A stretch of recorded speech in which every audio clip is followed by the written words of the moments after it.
8,500km 거리에 있는 물체의 원격 조정하여 세계를 놀라게 한 대한민국. 1년 만에 또 한 번의 신기술 개발로 세계 전문가들 한국에 넙죽 엎드릴 판. 김정은 북한 국무위원장의 여동생 김여정 노동당 부부장이 북한 전략무기에 대한 한국 측의 평가를 맹비난하는 담화를 냈습니다. 특히 대륙 간탄도미사일 ICBM 능력을 폄하하고 있다며 정상각도 시험 발사를 시사하는 메시지를 보냈습니다. 서울에서 김한용 기자가 보도합니다. 김여정 북한 노동당 부부장은 20일 북한 대회 관영 조선중앙통신을 통해 5,000자 분량의 막말 담화를 내놨습니다. 담화는 북한 전략무기 등 군사력 수준에 대한 한국 측 평가를 반박하고 미한군 당국의 대북 감시 능력, 윤석열 한국 정부의 비핵화 로드맵인 담대한 구상을 폄훼하는 내용으로 채워졌습니다. 김 부부장은 특히 한국군 관계자와 전문가들을 괴뢰군 깡패 또는 괴뢰 전문가, 나부랭이라고 칭하면서 북한 대륙 간탄도미사일 ICBM 대기권 재진입 기술에 대한 이들의 부정적 평가를 맹비난했습니다. 김 부부장은 고각 발사만으로는 입증할 수 없고 실제 각도로 쏴보아야 알 수 있을 것이라는 이따위 논거로 우리 전략무기 능력을 폄훼해보자고 접어들 것이 뻔할 것 같아 보인다. 곧 해보면 될 일이고 곧 보면 알게 될 일이 아니겠는가 라고 밝혔습니다. 그동안 고각 발사로만 이뤄졌던 ICBM 시연 발사를 정상 각도인 30에서 45도로 쏠 것임을 시사한 발언으로 풀이됩니다.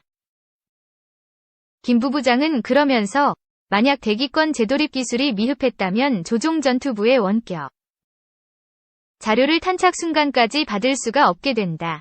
해당 기술을 이미 확보한 듯한 발언도 했습니다. 김 부부장의 이런 발언은 그동안 미한 정보당국과 국제사회 전문가들의 북한의 ICBM 대기권 재진입 기술에 대한 부정적 평가에 혼란을 주려는 의도라는 관측이 나옵니다. 재진입체 기술이 개발이 안 됐으면 위협이 안 되잖아요. 그런 평가를 자기들이 당하고 있다는 말이죠. 그동안은 입을 다물고 있다가 조목조목 반박을 하는 거죠. 그래서 자기들 미사일 기술이 확실하게 ICBM급도 미국의 위협이 된다는 것을 입으로 얘기하는 거예요. 지금 김여정이 이렇게 떠들어버리면 재진입체 기술에 대해서 국제사회 평가가 헷갈리기 시작하는 거죠. 김 부부장의 주장대로라면 북한은 대기권에 재진입한 ICBM 탄두부에서 송출한 신호를 수신했고 이는 그간 의문시되던 북한 ICBM 위 대기권 재진입 기술이 확보됐다는 얘기입니다.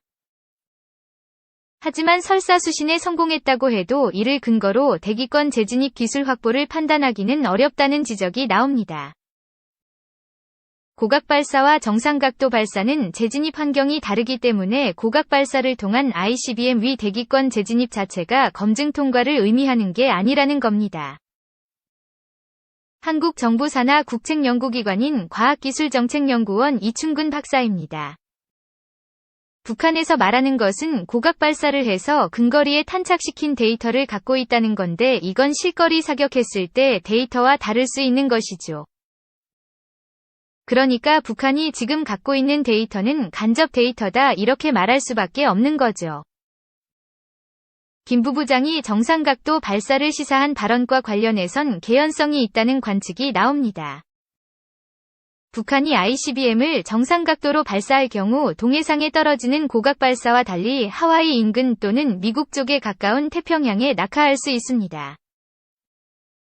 이춘근 박사는 실거리 사격을 하려면 데이터 수집을 위한 대규모 측량선이 미사일 탄착 지점에 미리 가서 대기하고 있어야 하는데 북한은 그럴 능력이 없다면서도 북한이 정상각도 발사 필요성을 느끼고 있을 것이라고 말했습니다. 민간 연구기관인 한국국방안보포럼 신종우 사무국장은 북한이 ICBM을 정상각도로 발사하면 데이터 수신을 못하더라도 미국이나 한국, 일본 당국 발표와 언론 보도 등을 통해 성공 여부 정도는 판별할 수 있을 것이라며 김 부부장의 발언은 대미 위협과 정상각도 발사 명분 축적용으로 보인다고 말했습니다. 대한민국 전문가들이나 군 당국의 북한 ICBM 등 기술적 폄하에 대해서 비난을 이례적으로 했는데요. 그런 비난과 함께 일본의 적기지 공격 능력 강화도 비난을 하면서 향후 ICBM 정상각도 발사 도발에 대한 명분을 쌓아가고 있는 것으로 보여집니다. 김 부부장은 담화에서 지난 18일 북한이 정찰위성 개발을 위해 실시했다는 최종 단계의 중요한 시험과 관련해서도 한국 측 전문가들의 혹평에 강하게 반발했습니다.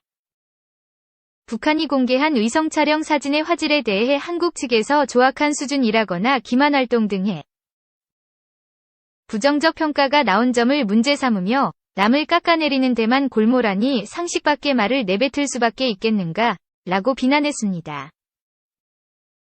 김 부부장은 누가 830초에 지나지 않는 이 회성 시험에 값비싼 고분해능 촬영기를 설치하고 시험을 하겠는가 라며 이번 시험에 의도적으로 낮은 성능의 촬영기구를 활용했음을 강조했습니다.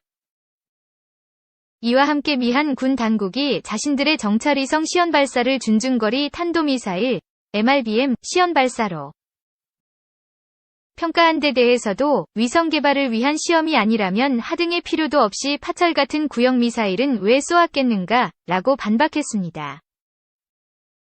한국 내 전문가들은 북한이 18일 쏜 발사체에 대해 북한이 공개한 발사 장면 사진을 근거로 구형 노동미사일이라는 관측과 사거리를 근거로 노동미사일 개량형일 가능성 등을 제기하고 있습니다. 북한대학원대학교 교수는 김 부부장이 막말 담화를 통해 자신들이 공개한 전략무기 개발이 빈말이 아님을 위협하고 있다며 정찰위성의 경우 공화국 창건 75주년인 내년 발사하겠다는 의지를 강하게 보인 것이라고 풀이했습니다. 인공위성을 실제 안에 여러 가지 부품들을 만들고 카메라 등 일련의 실험을 하고 있으니까 4월까지 인공위성 제작을 하겠죠. 완료가 되면 이미 발사체들은 있는 거니까요. 그것을 갖고 4월 이후 실제 해나갈 겁니다. 김 부부장은 이와 함께 담화에서 미한 군 당국의 대북 감시 능력을 비하하며 탐지 정보가 부정확하다고 조롱하기도 했습니다. 지난해 9월 극초음속 미사일 화성 -8형 발사 지점과 지난 9월 25일 탄도미사일 시연 발사 방식, 지난 8월 순항미사일 발사 장소 등에 대해 구체적인 지명까지 거론하며 한국군 발표가 틀렸음을 비꼬았습니다. 김동혁 교수는 김 부부장의 담화가 미한 당국의 정보에 대한 한국 내부의 불신을 키우려는 여론전 성격을 띠고 있다고 분석했습니다. 김 부부장은 국제사회의 대북 제재 강화와 미한의 독자 대북 제재에 대해선 제재 따위가 뭐가 두려워 갈기를 멈추겠느냐 고 반발했고 윤석열 정부의 대북 비핵화 로드맵인 담대한 구상과 관련해선 황당한 망상만 하고 있을 대신 작금의 사태를 안정시킬 생각에 전념하는 게 더 이로울 것이라고 주장했습니다. 통일부 당국자는 이에 대해 북한의 반응에 일희일비하지 않고 위헌하고 일관된 입장으로 담대한 구상을 흔들림 없이 지속 추진하겠다며 북한이 지금 해야 할 것은 도발과 위협, 핵능력 강화나 군사 정찰위성 개발이 아니라 담대한 구상에 호응하는 것이라고 거듭 강조했습니다. 김 부부장의 이번 담화는 지난달 24일 미국과 한국의 대북 독자 제재 추진에 반발하면서 윤석열 대통령을 향해 막말을 쏟아낸 담화를 내놓은 지 거의 한 달 만에 나왔습니다. 2. 한국형 아이언돔 조기 전력화, 연대급 이상 한미기동훈련 재개. 군은 북한의 핵미사일 위협에 대응하기 위해 한국형 삼축체계 확충을 가속화하고 한국형 아이언돔으로 불리는 북한 장사정포 요격체계를 조기에 전력화하기로 했다. 또 그동안 중단 축소된 대규모 한미연합연습과 연대급 이상 연합야외기동훈련이 올해부터 재개된다. 2024년까지 국방 AI 센터를 창설하고 병영생활관은 2에서 4명이 거주하는 공간으로 개선해 나간다. 고도화되고 있는 북한의 핵미사일 위협 대응을 위해 한미연합의 정보감시 태세와 대응 태세를 긴밀하게 유지하고 징후 포착되는 탐지 및 요격 자산을 증가 운용해 상향된 즉각 대응 태세를 갖추는 시스템을 구축한다. 북한의 핵미사일을 상시 감시할 수 있는 영상 및 신호정보 수집 능력을 보강하고 다출처 영상융합체계 등 다양한 정보를 융합 분석 전파할 수 있는 자동화 체계를 확보해 나간다. 압도적 한국형 삼축체계 능력과 태세 확충을 위해 군정찰위성 전력화 및 FX 2차 사업 등을 통해 유사시 자위권 행사의 보장을 위한 킬체인 능력을 확보한다. 특히 북한 미사일 위협에 대한 탐지 결심 요격 능력 강화를 위해 의성을 활용한 한반도 전 지역의 미사일 탐지 능력을 높이고 M셈 및 L셈 전력화와 성능 개량, 탄도탄 조기 경보 레이더 전력화 등으로 복합다층 미사일 방어 체계를 조기에 구축하기로 했다. 고위력 초정밀 미사일의 수량을 늘리고 특수전 부대의 침투 타격 능력을 한층 강화함으로써 대량 응징 보복 능력도 확충해 나간다. 수도권을 위협하는 북한 장사정포 대응을 위해 탐지 능력과 함께 대화력전 능력을 확충하고 장사정포 요격 체계도 조기에 전력화한다. AI 기술 수준과 발전 단계를 고려해 국방 AI 발전 모델을 정립, 우리 군에 대한 AI 기술 적용을 단계적으로 확대해 나간다. 1단계에서는 초기 자유령으로 AI 기반의 다출처 영상융합 체계와 GOP 해안 경계 체계를 발전시킨다. 2단계는 반자유령으로 무인 전투 차량, 수상정 등 유무인 복합 전투 체계 등의 AI 기술을 접목한다. 완전 자유령인 3단계에서는 지능형 지휘 결심 지원 체계와 초연결 전투 체계 등을 구현할 수 있도록 추진한다. 또 민간은 혁신적인 아이디어와 기술을 개발하고 군은 인프라와 테스트베드를 제공하는 개방형 민군협업이 어우러진 국방 AI 생태계를 조성한다. 국방부는 3단계 국방 AI 발전과 연계해 유무인 복합체계를 단계적으로 구축하기 위해 6회 공군 등 각 군별로 10원 부대를 운용할 계획이다. 육군은 제25사단 70여 단을 10원 부대로 하는 아미 타이거 여단이 통제 차량과 무인 전투 차량, 공격 헬기와 드론을 통합 운용해 공격력과 생존성을 검증한다. 해군은 제5전단을 10원 부대로 해소해함과 자율기뢰 탐색 체계를 통합 운용하는 유무인 복합 기뢰 제거 작전 수행 능력을 검증한다. 공군은 제20 전투비행단을 10원 부대로 전투기와 저피탐 무인 편대기인 스텔스형 무인기를 통합 운용하는 유무인 편대기 운용의 가능성을 확인한다. 해병대는 제1사단을 10원 부대로 상륙 돌격 장갑차와 장애물 개척 로봇을 통합 운용해 상륙작전 능력을 검증한다.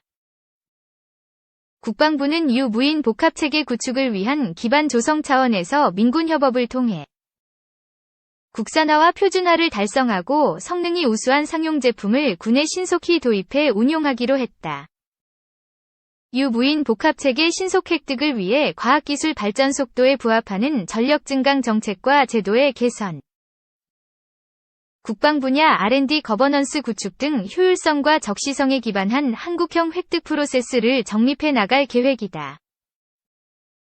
특히 이러한 AI 기술의 단계적 군 적용 노력을 통합하기 위해 민간 전문가를 센터장으로 하는 국방 AI 센터를 2024년까지 창설한다. 센터는 각 군과 방사청, 국방연구기관에 분산된 AI 업무를 효과적으로 통합하고 유무인 복합체계를 발전시켜 나가는 데 중추적인 역할을 맡게 된다.